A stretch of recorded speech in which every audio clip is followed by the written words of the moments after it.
Hi YouTube. Okay, so I finally had a chance to play with my We Are Memory Keepers 1, 2, 3 punch board. It's like a 3-in-1. You can make envelopes, bowls, and boxes. You can also do file folders and things like that as well. Now, I was on the fence about it. I was going to send mine back without even playing with it because I thought it was really expensive.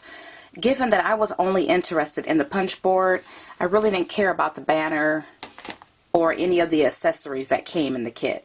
Now, I'm happy I played around with it because I decided I'm going to keep it. I got mine from HSN during their Today's Special several weeks ago. I think they still have it. You'll pay a little bit more for it, but it might be on FlexPay. And so yeah, before I show you what all you get, I wanted to just show you some envelopes that I made. I was interested in making the legal size envelopes, in particular the size for the pocket letters, and so I played around with it and I'll show you how to make that. But in addition to that, I'm going to show you how you can decorate any size envelope using your punches, so you'll get an added benefit, you know, out of having punches by decorating your envelopes.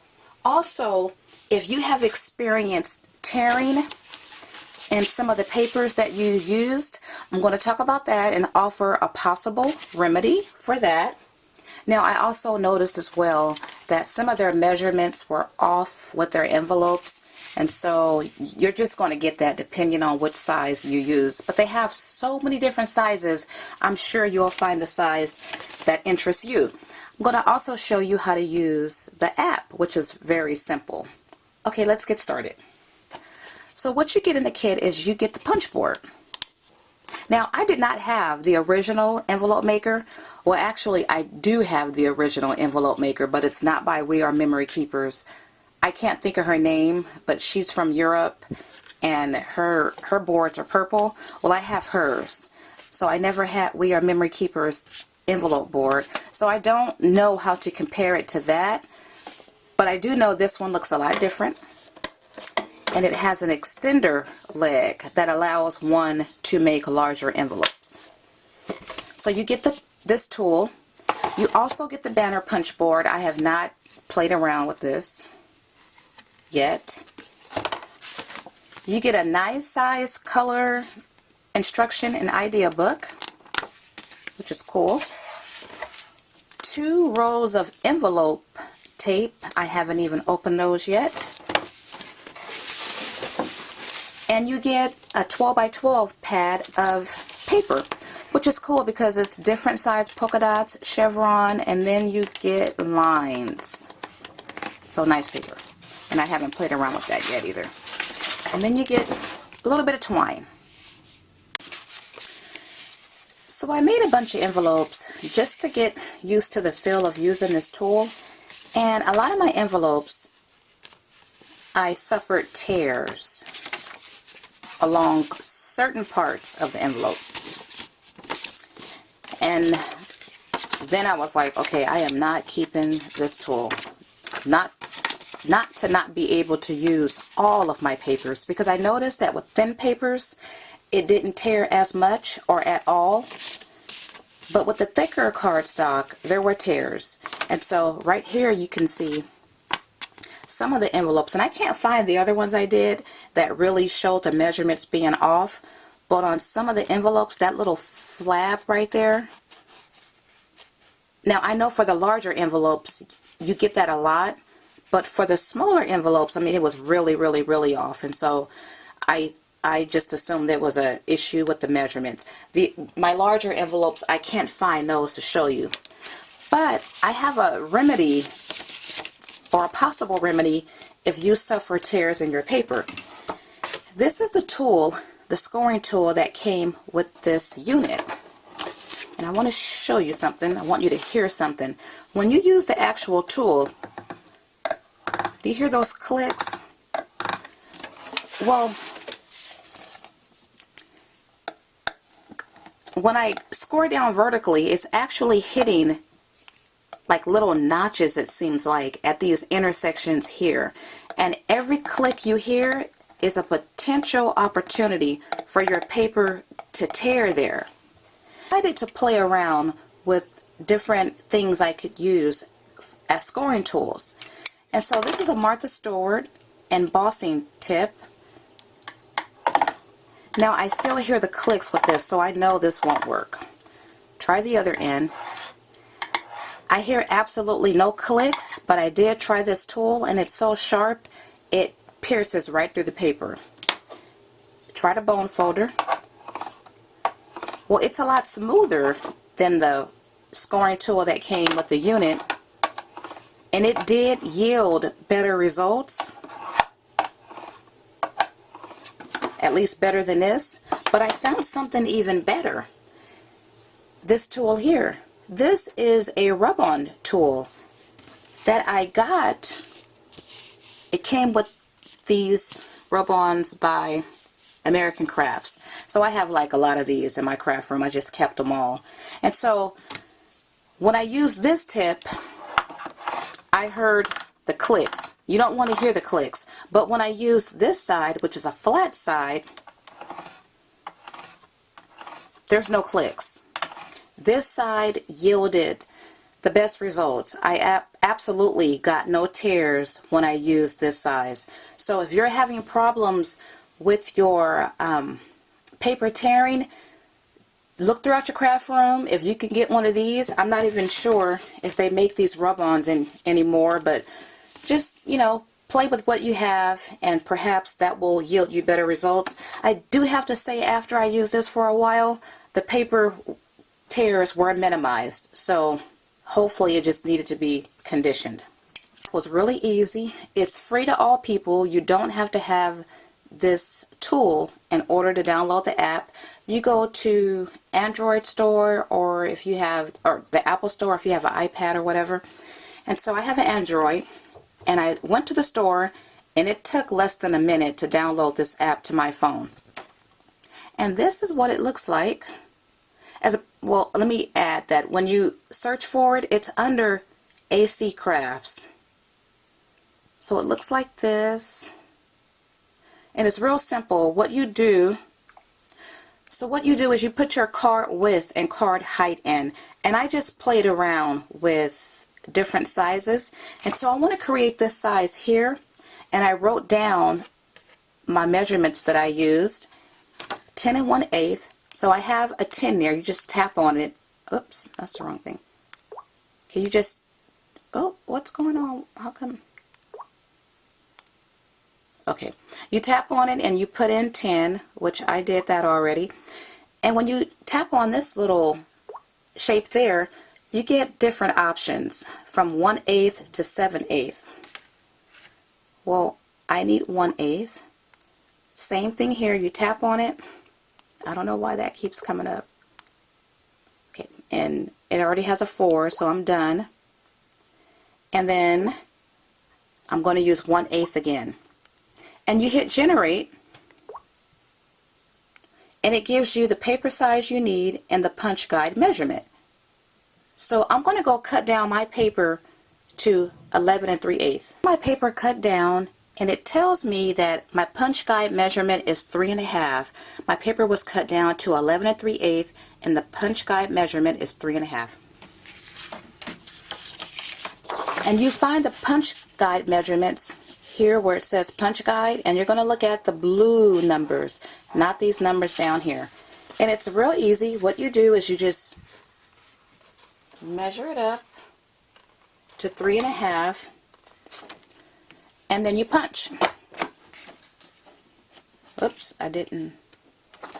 You have to score it as well. I'm going to go ahead and use the tool that came with the unit.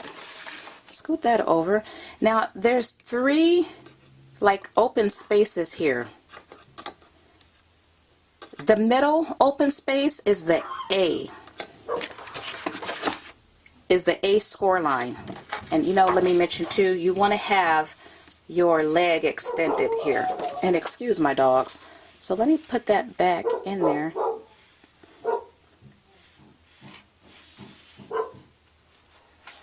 So I'm going to use the middle notch and score all the way down.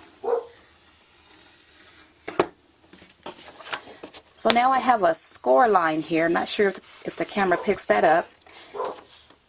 And I need to match this score line with this score line here. And because this paper is bigger than the unit, this first slot, you want to just make sure your score line is in the center. And once it's in the center here, you punch and you score again with the same notch you use for your first score line. And you just keep repeating that process. Did I punch? Yeah, I did. So now I'm going to match up this shorter score line with this score line here. Now I can see if the score line on the paper is aligned with the score line on the unit, and it is. So I punch and I score again. Now I'm going to line up this one.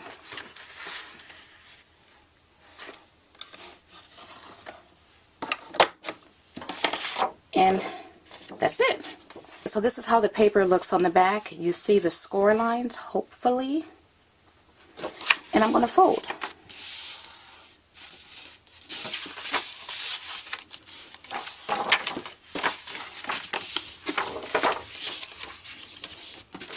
So you can tell already you're going to have extra flaps. So before I do any punching, I just want to show you some examples of punches that I used. Now I used Martha Stewart punches. You could use any punches you have. For this particular envelope, I used her standard size punch, which was this one here. And I just punched along the outside of the envelope. Then I also punched this area here. And adding that simple detail really just spiced up this envelope here. For this envelope, now it is off-centered, I used one of her jumbo punches and I punched all 3 flaps, and I punched this one as well. Now for this one I wrapped in twine, and I did that for a reason, but I'm going to take it off. Okay, so I messed up here. I can actually go back and just trim all that off, but I wanted to show you I used that same butterfly punch, and hopefully you can see that was an embossing punch, I believe, so it doesn't punch all the way through, but I added the butterfly punch on both sides, and I added it here as well. And I just played around with this, and so it's not much, but I used the Martha Stewart birthday punch, and I'm not sure if you could tell, or present punch. I have little presents right there. So I'm just playing around. The point is, get out your punches and experiment with what you have. And if you want to just keep it simple, if you don't want to add too much, you can use this. This is a jumbo corner punch. You can use it to just add a punch with the outside flap. So there's a diamond there, another punch there, another punch there. So for this envelope, I'm going to try to use this jumbo border punch here. I'm not sure how it's going to turn out, and I caution you to use the right punch because I used this butterfly punch on one and it created a border, so just be aware of that. So what I did was I did it a couple different ways, but I positioned my punch with the paper in that area right there and punch.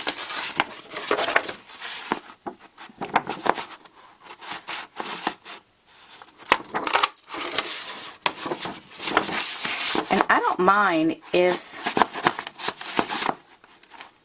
I'll show you in a second, like it went into that area there. I'm not too bothered by that, and I'm not bothered either that I didn't get that corner there. However it ends up will be how it ends up.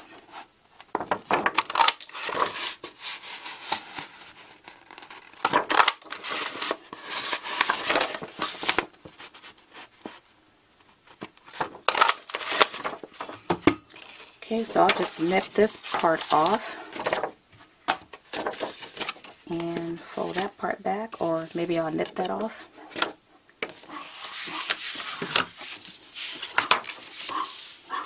Okay, so I have options here.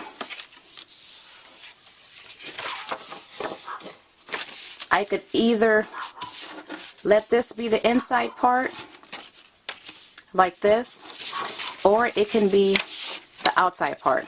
Now, you notice you have this extra paper up here. There's several things you can do. You can fold it back. If it's double-sided paper, you could just glue that down. Let me show you one. It's one of my first envelopes I made, and the scoring tool just tore the paper.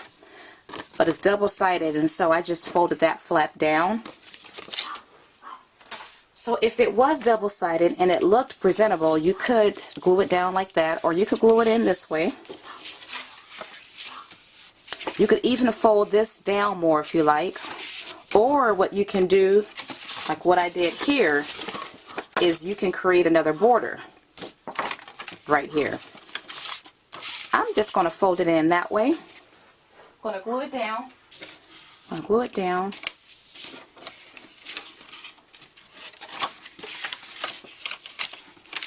Now I'm not sure if you can see, but once I glue down the side flaps, that's actually pretty cool looking. Now I wonder if I should have, let me see.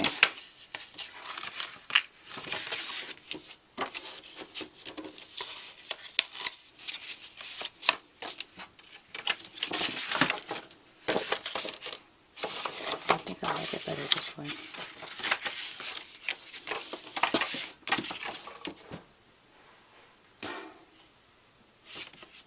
So this is how it looks. I have my outside flaps. Well, I have the flaps on this side, so my outside. I could have put them in the inside. It kind of depends. I could have also used a border punch here, or I could have just used a punch to punch the outside flaps here, like I did with this envelope here. The possibilities are endless, and so when this closes, depending on what punch you use or which envelope size you're using, you might get some extra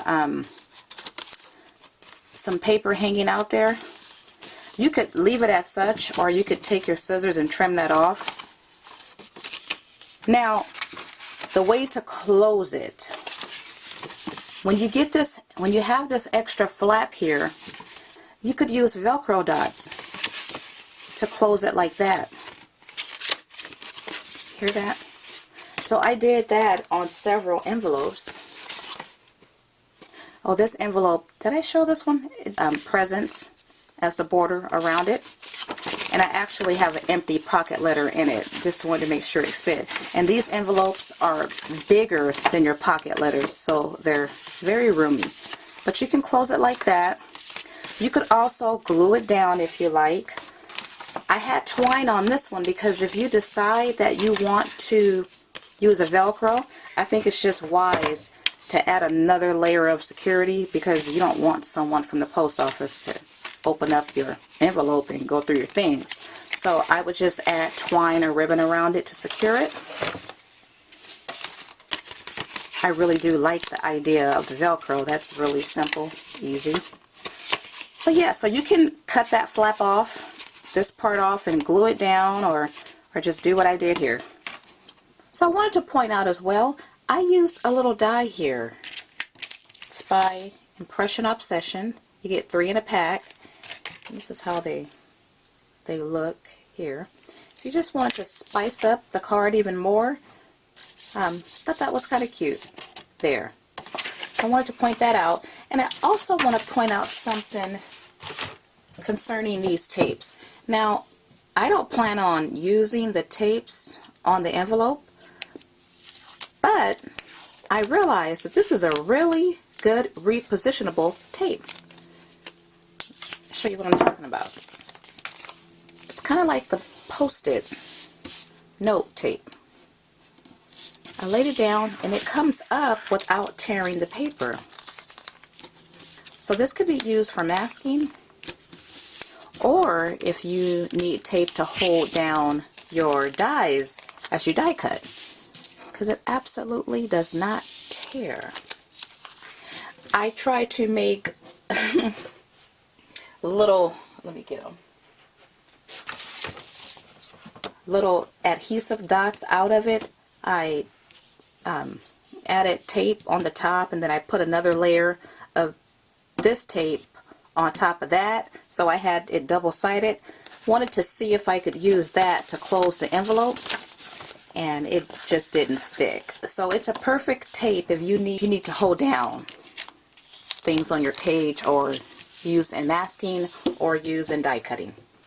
So I hope you guys have found this video inspiring, and pull out your punches and see, how you can decorate your envelopes. Thanks for watching, and have a wonderful day.